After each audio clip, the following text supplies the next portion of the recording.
Yang pertama dicek adalah jantung. Jadi kan sebenarnya Tops lu sering melihat ya, akan diminta untuk squat habis itu jump. Nah, itu ketahuan tuh potensi-potensi hamstring di mana, potensi-potensi cedera lutut di mana, semua segala macam kelihatan. Karena banyak juga yang berbohong, Tops. Sorry banget ya. Jadi fenomenanya banyak juga yang tim yang menutupi pemain bahwa nggak pernah cedera dan lain-lain.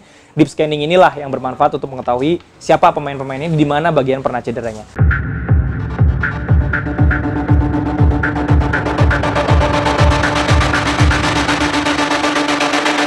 Selamat datang di Top Score. Mau cari sepatu apa?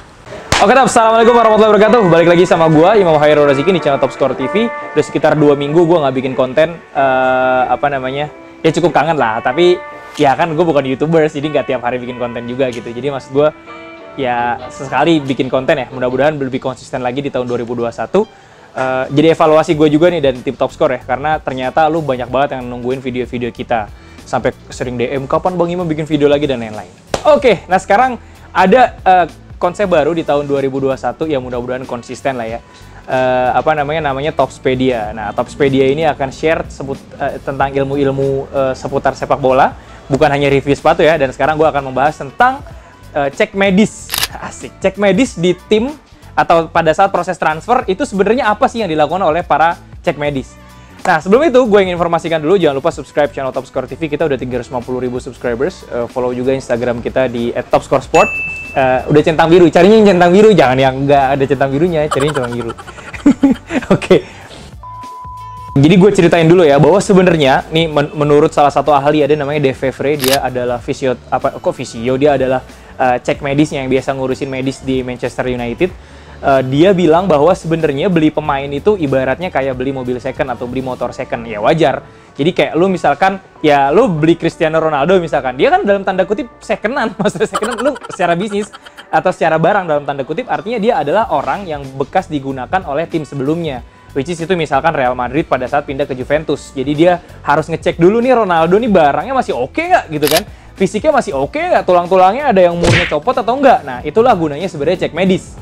Nah, apa aja yang akan dilakukan di cek medis, terus juga seberapa penting cek medis, sebenarnya identik juga sama situasi dan kondisi tim. Contoh misalkan pada tahun 2013, Arsenal waktu itu ngeburu-buru banget pengen punya pemain tengah. Nah, saat itu dia ngincer namanya Kim Kallstrom. Nah, gue mainin dia nih by the way di FM tuh, di Football Manager gue mainin Kim Kallstrom dan memang salah satu rising star saat itu. Dan saat itu tim medisnya udah ngerekomendasiin bahwa Kim Kallstrom ini harus dicek dulu karena dia ternyata punya track record cedera abis nginjek kerikil atau niban kerikil di punggung belakangnya gitu kan. Akhirnya saat itu dia dibeli ya, by the way, di saat itu dia dibeli. Dia dipinjamkan dan ternyata cuma berfungsi 4 kali main. Jadi pada saat proses peminjaman itu cuma 4 kali main, dan ini yang membuat ya mungkin karena cuma dipinjam jadi udahlah buru-buru aja cuma nge-backup pemain tengah. Tapi tetap digaji kan meskipun dipinjam. Nah, itu jadi pelajaran. Nah, yang berikutnya gue akan jelaskan apa aja yang dicari oleh para cek medis, tim medis, dan juga apa aja yang dicari tahu di sana, bagaimana prosesnya dan lain-lain. Kita mulai dari yang pertama. Yang pertama dicek adalah jantung.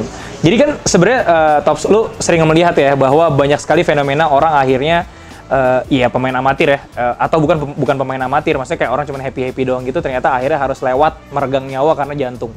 Dan sebenarnya permainan sepak bola tuh namanya olahraga ya, apalagi 90 menit itu jantungnya akan sangat harus berfungsi secara baik. Dan ini menurut gue yang paling fundamental, paling mendasar. Makanya yang dicek pertama kali adalah jantung. Dan itu pernah kejadian terutama pada saat setelah kasusnya Fabrice Muamba. Nah, di situ semenjak itu cek medis jadi lebih dalam tanda kutip strict, lebih kuat gitu ya untuk ngecek jantung pemain ini masih oke atau enggak.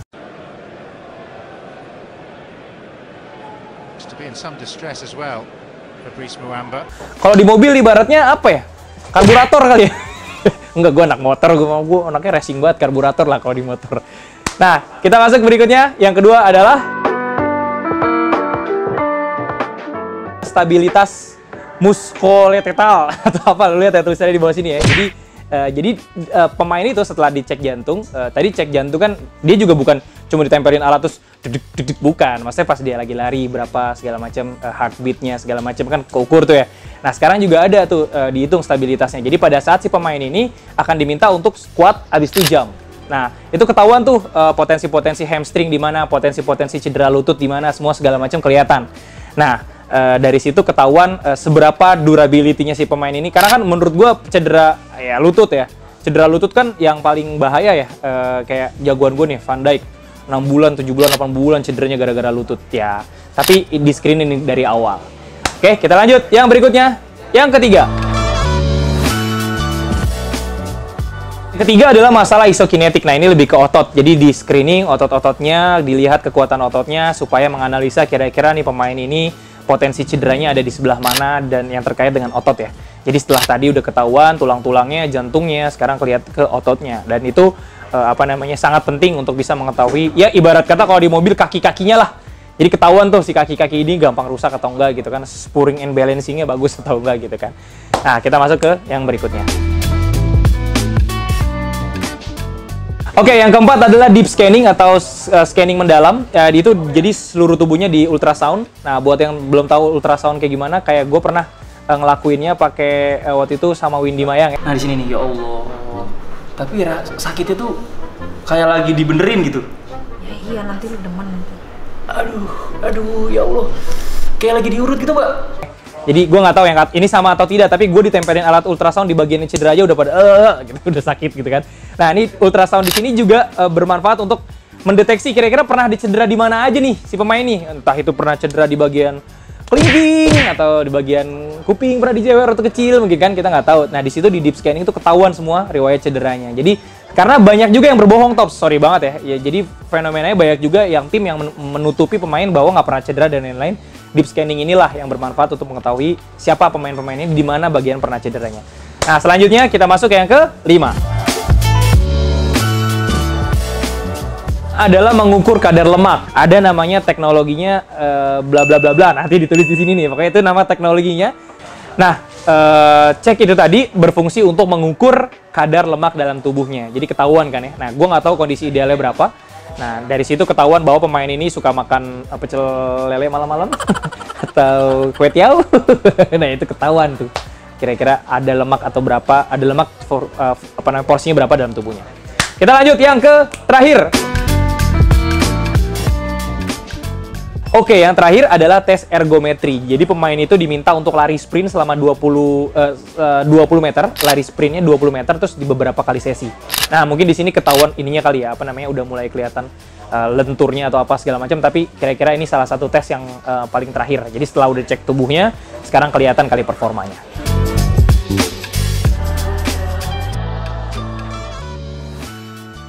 Itu tadi faktornya, udah dijelaskan semua. Jadi kalau misalkan lu lu ngerasa diri lu sehat, ya lu ikutan cek medis aja meskipun nggak ada yang mau beli lu ya. Oke. Nah, tapi sebelum itu gue dijelaskan juga ya bahwa cek kayak gigi, terus apalagi darah, semua segala macam dilakukan. Jadi giginya juga harus ketahuan. Ntar nggak mungkin kan kalau kiper nih pengen nangkap sakit gigi kan agak konyol ya. Jadi intinya kalau lu mau jadi atlet ya jaga tubuh. Itu udah fix banget, tubuhnya harus dijaga. Nah, tapi sebelum gue menutup video ini, gue ingin jelaskan bahwa sebenarnya nggak ada standar khusus bagi tim medis ini memenuhi kriteria atau tidak. Itu benar-benar standar yang dibuat oleh tim masing-masing. Jadi kadang juga ya ini sebenarnya juga terkait pada proses transfer. Jadi misalkan kayak gue pernah inget kasusnya itu ada Loic Remy ya ke Liverpool. Dia dari mana? Tim Swansea kalau nggak salah. Swansea terus dibilang sama Liverpool dia nggak lolos medis, padahal sebenarnya bisa jadi baik-baik aja sih. Loic Remy-nya kan sampai protes tuh ke media karena dia ngerasa baik-baik aja, tapi sama Liverpool bilang nggak ada dia nggak sesuai sama standar mereka. Bisa aja bener memang nggak sesuai, atau memang bisa aja si Liverpool emang nggak mau jadi beli si Loic Remy itu kan, karena itu satu-satunya jalan terakhir setelah lolos cek medis. Nah, cuman kalau gue melihat dari kalau misalkan pemain udah cek medis sih prosentasenya ya lebih besar ke deal sih dibanding nggak deal. Nah, informasi tadi sebenarnya adalah informasi yang sangat bermanfaat buat lo semua Tops, dan mudah-mudahan lo juga bisa menjaga kesehatan.